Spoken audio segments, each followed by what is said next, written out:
Hello, my name is Trevor Jamerson, and I've taught many race studies classes at Virginia Tech, including African American Studies, American Indian Studies, and Minority Group Relations. Sometimes there's a bit of tension in the room as we start. I will, for example, at the very beginning of African American Studies, pose the question, does anyone see a problem with how this class is set up? And the student will always raise their hand and say, you're white.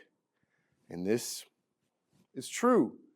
And I respond by stating up front that I have no possible way of having a complete understanding of what it means to be black due to my racial identity, even though I have a lot of experience with blackness through my education and research. More importantly, I can also work to establish a sincere and trustworthy sense of racial empathy toward people of a different race than myself. This is important not just in my role as instructor, but for my students too, the majority of which are white, but I always have a sizable group of students of color as well. We discuss hard topics in these classes. Topics like slavery, genocide, mass incarceration, and systemic racism. Topics that can be difficult to discuss only amongst members of one's own racial group, and even more difficult in mixed, yet still white majority racial settings. One of the ways I work to build an environment of mutual respect and trust amongst students, an environment where positive personal growth can occur, is to promote the development of racial empathy between all students, regardless of racial background. Over the past year, we've all had to have a crash course in virology, and by extension, we've also had one in thinking about collective empathy, or privileging the good of the group over the good or the inconvenience of the individual. Wearing a mask is not mostly about keeping you from getting sick, it's about keeping others from getting sick. And for the most part, we've accepted that mask use has become a normal part of daily life and representative of collective empathy. The past year has also, unfortunately, taught us that racial inequality and the social divisions caused by it remain a major problem, and at the same time, a part of the fabric of American society. We could, I think, use a lot more collective empathy in this area. But developing a sense of racial empathy is more difficult than developing the empathy that comes from realizing that wearing a mask does more to protect others than yourself. We commonly think of empathy as the ability to put yourself in another person's shoes. But with racial identity, especially between different racial identities, those shoes are almost impossible to get on your feet in the first place.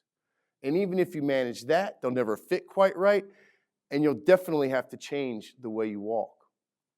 The good news, however, is that we can learn to do this. Empathy is a skill that can be learned over time through personal experiences and education, and specifically in the case of racial empathy, through learning about and using a set of mental tools in order to be more racially empathic toward others. A key starting point in this process is understanding that if you have skin, hair, or a face, if you have a body, then you have a racial identity imposed on you by society, whether you like it or not. Furthermore, if you have a racial identity, then you also belong to part of a long-standing and deeply entrenched form of social hierarchy. These facts tend to be a bit more visible to people of color than to whites, which I blame partly on how whiteness is typically viewed as normal in daily life. And it is important to start on common racial ground. That is to say, we are all affected by race, but we are affected by it differently, some far more than others. But we are all nonetheless affected by it. This is not an easy place to start because race by its nature emphasizes our differences. We deal with this imposition in ways based on where we come from, our family history, and our educational or economic backgrounds, but mostly we deal with it based on the racial category to which we belong and where we're placed on that hierarchy.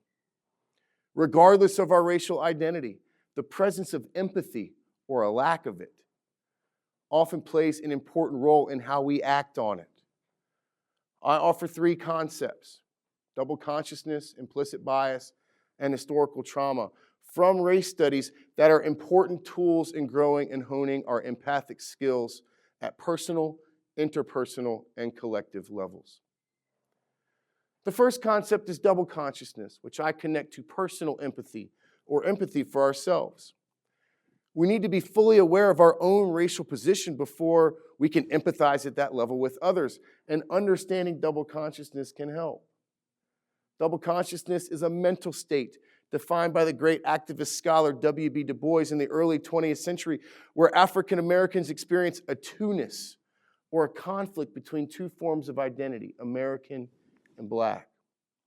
This is caused by a society viewing African Americans not as citizens, Americans, or even as people, but at best as a social problem, and at worst viewed, much like American Indians were at the time, as morally, culturally, intellectually, and biologically inferior, and therefore socially unacceptable. This condition allows Du Bois to see his American and Black identities as compatible and a potential source of social growth, even in a society that sees the opposite. He sees himself as a person in a society that sees him and others like him as a problem. More broadly speaking, double consciousness is the result of being located in the middle or bottom rungs of the racial hierarchy and may be experienced by anyone located there.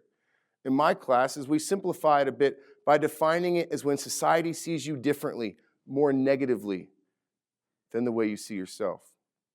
It is both a consequence of racial hierarchy, something almost like an affliction the way Du Bois describes it, but also a crucial coping mechanism because awareness is power.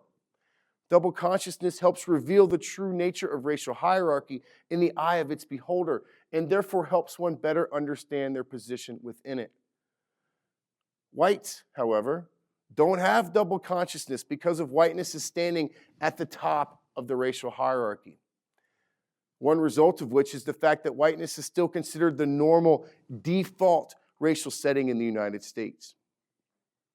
The absence of double consciousness, the ability to feel racially normal in most public and professional settings, is a major source of white privilege, and paradoxically enough, realizing the presence of this absence is important in coming to terms with being located at the top of the racial hierarchy. If we can confront our racial identity in more thoughtful ways, ways that consider our racial identity in relation to racial hierarchy, then we can have more meaningful discussions with others about race. Once we begin to fully understand our own racial position, we can use that knowledge to make positive changes in how we act toward others on racial terms. This is where the second concept, implicit bias, comes into play. And it relates to how we can grow our interpersonal empathy, or racial empathy toward others in our daily interactions. Implicit bias is the idea that we can act in discriminatory or biased ways toward others, even if we believe we are well-meaning. This could be the case regardless of our racial identity. This research shows, for example, that people tend to almost instinctively react negatively to images of Black people, even for people who describe themselves as anti-racist, and even sometimes amongst Black people as well. Understanding implicit bias goes a long way toward understanding why, for example, African Americans are more likely than whites to be both accused of crimes and face police violence as a result of those accusations. It also helps explain the prevalence of racial microaggressions in everyday life. The good news, however, is that this research also suggests that people can reduce their levels of implicit bias by being aware of it, and can, in other words, learn to be less biased. One possible way to reduce implicit bias is to take a class in race studies. Any class will do. Another way is to take implicit bias training seriously at your workplace and not treat it as an undue burden. Yet another way is to look at online resources about this, such as articles or blogs. You can even find a free implicit bias test online as a way to practice. I just took the one offered by Harvard, and the results indicated that I have no automatic preference for white or Black people, which is very, very nice. It's very nice. But my results are probably due in no small part to an educational and professional background in race studies and lots of self-reflection. This is an advantage, to be sure, but it is not the only way to decrease implicit bias. Even being aware of it can help. The third concept, historical trauma, is pertinent to growing our empathy at the collective level, or the ability to have racial empathy for people you may never meet in person. This is the idea that racially based traumas get passed down from generation to generation, and that trauma can accumulate over time. When scholars, pundits, and activists talk about the need to confront and end our legacies of racism, such as taking down statues of noted racists, this is what they are invoking. The idea was first expressed in research on Holocaust survivors, where researchers found an increase in negative means of coping with and processing the extreme traumas of the concentration camps. Suicide, domestic violence, drug abuse, alcohol abuse. It's also meant that children in these households were also being traumatized, which in turn meant that they were more likely as future parents to visit similar traumas on their children 2 generations later. Shorter-term examples include the impact of post-traumatic stress disorder on returning soldiers and how their families are, in turn, affected by it. To put this in perspective, African American and American Indian families have been affected by this for 400 years at least. This concept, in other words, allows us to understand that if you have a racial identity, you are not only marked as belonging to a social hierarchy, but that you are part of a specific racial history as well. If you're a person of color, knowledge and understanding of historical trauma can, like double consciousness, be used as a coping mechanism to process more effectively the impositions of racial identity, as well as understand the impacts of racial history on others. And for whites, it is important to remember that just as the traumas associated with being at the bottom rungs of the hierarchy are generational, so are the privileges associated with being at the top. I believe these concepts, if taken together, offer us a path, one of many perhaps, to growing our sense of racial empathy toward ourselves, toward other individuals, and toward other groups. My philosophy toward building an inclusive environment in my classes is that if everyone in the room, as an individual, is respectful to everyone else in the room, then the overall environment will be one of respect. The same should theoretically be possible on a larger scale. Racial empathy is growing right now. As we speak, for example, in thousands of race studies classes taking place in the United States and around the world. We see it growing as the Black Lives Matter movement has lasted and gained strength for the better part of 10 years. But the momentum seen in these areas has to continue at the individual level, like building respect in a single classroom. And I believe that the ideas outlined here can aid our efforts to grow our racial empathy and ultimately act on our racial identities in positive ways. Thank you.